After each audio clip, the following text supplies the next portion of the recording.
Honourable members, Mr. Speaker. During the plenary sitting at Parliament today, legislators raised alarm regarding scandals of fraud, with claims that a section of the public has subjected them to the vice using the excuse of providing transformers for their constituencies. So this fraudster has been only changing the number. He changed the number. Confirm that we live in society where we still have fraudsters. Somebody was crying that has lost a mother, and I offered to give an ambulance because I have an ambulance in the constituency. But the boy was rotating around and he refused an ambulance. He wanted money that he had been offered a vehicle. That is also cases of fraud in this country. When you see that a person can go and register a number, he does a mission, he finishes, he puts so and can't be traced, just know that the government is no longer in control. I have experienced the same thing.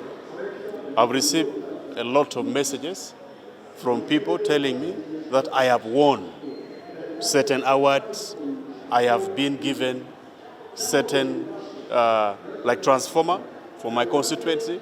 That has never come to pass.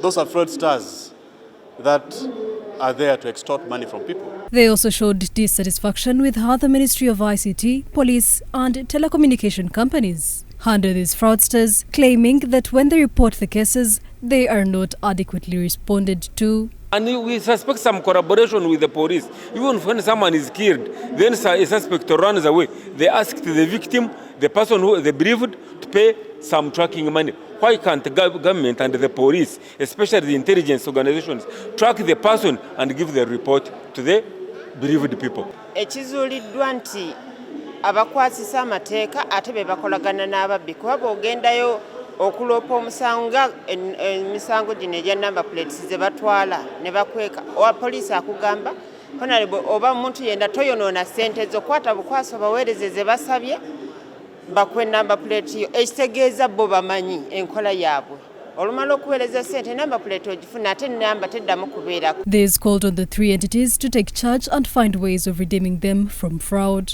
Insecurity is not only about using a gun. People can use telephone numbers to commit insecurity in Uganda if we don't wake up today. So I call upon the government to make sure it closes all loopholes in this.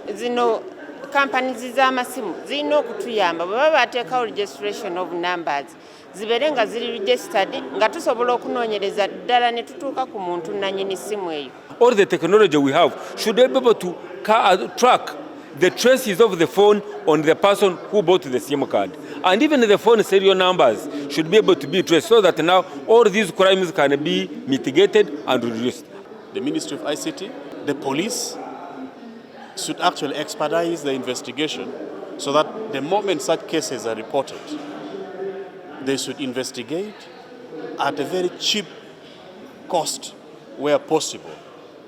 Not this exorbitant amount of money which are told to the culprits to pay before their cases are investigated so that the fraudsters are reprimanded and arrested. In response, the Minister of ICT, Dr. Chris Pariomonsi, promised to organize a meeting with relevant agencies on Tuesday next week in order to submit a report on the matter within 2 weeks.